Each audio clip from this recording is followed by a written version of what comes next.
HT news India, सच के साथ। सावंगी मेघेतील आचार्य विनोबा भावे ग्रामीण रुग्णालयात स्टाफ नर्सचा विषप्राशन करून आत्महत्येचा प्रयत्न। वर्धा जिल्ह्यातील सावंगी मेघे येथील आचार्य विनोबा भावे ग्रामीण रुग्णालयात एक धक्कादायक घटना समोर आली आहे।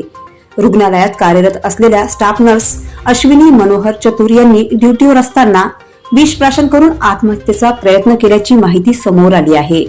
मिळालेल्या माहितीनुसार रुग्णालयातील काही सुरक्षा रक्षक व कर्मचाऱ्यांकडून मानसिक छळ होत असल्याचा आरोप अश्विनी चतुर यांनी लिहून ठेवलेल्या सुसाईड नोटमध्ये करण्यात आलेला आहे। या सुसाईड नोटमध्ये अमोल बोरकर, आशिष बधुरकर, किशोर सालकर तसेच पटवर्धन सर यांची नावे नमूद असल्याचे सांगितले जात आहे। या घटनेमुळे रुग्णालय प्रशासनावर गंभीर प्रश्नचिन्ह निर्माण झाले असून या प्रकरणाची सखोल चौकशी करून दोषींवर कठोर कारवाई करावी व न्याय मिळावा अशी मागणी कुटुंबियांकडून करण्यात येत आहे। HT news India bureau report, Wardha. 1.5 वर्षापासून मला यांनी खूप त्रास दिला। यांनी माझ्या डिपार्टमेंटल इन्क्वायरी बसवली आणि गेल्या सिटिंगमध्ये यांनी मला क्रिमिनलचे क्वेश्चन विचारले आणि मला 4 दिवसापासून यांनी सांगितलं की तुला ड्युटीवर काढण्यात आलेले आहे। बाहेरून फोन येत आहे, सिस्टर लोकांचे सगळ्यांचे फोन येत आहे भाऊ मला की यांनी मला ड्युटीवरून काढण्यात आलेले आहे। म्हणून मी हा एक उद्योग म्हणजे मी माझा न्याय द्यायला, हे मला न्याय द्यायला तयार नाही आहे।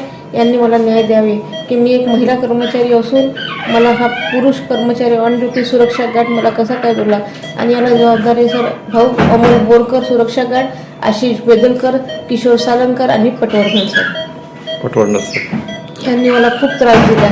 क्रिमिनलचे क्वेश्चन विचारले, मला पैशाची मागणी घातली, मी यांना पैसे नाकारली। यांनी मला दबावाखाली माझी इन्क्वायरी केली, पैसे नाही दिले म्हणून। पैशाच्या व्यतिरिक्त काही मागणी केली तुला? तू माझं काम कर, मी तुझं काम कर, मी तेच तुझी वाली इन्क्वायरी संपवते असं पण म्हटलं होतं एकदा मला, मी एकट्यामध्ये असताना। तू माझं काम कर म्हणजे त्यांचं काय आहे ते मला माहित नाही असं म्हटलं आणि मला पैशाची पण मागणी घातली यांनी। अच्छा, आता ऐसी ही ताज़ा तरीन खबरों को पाने के लिए हमारे चैनल को सब्सक्राइब करें और बेल आइकन दबाना ना भूलें। धन्यवाद।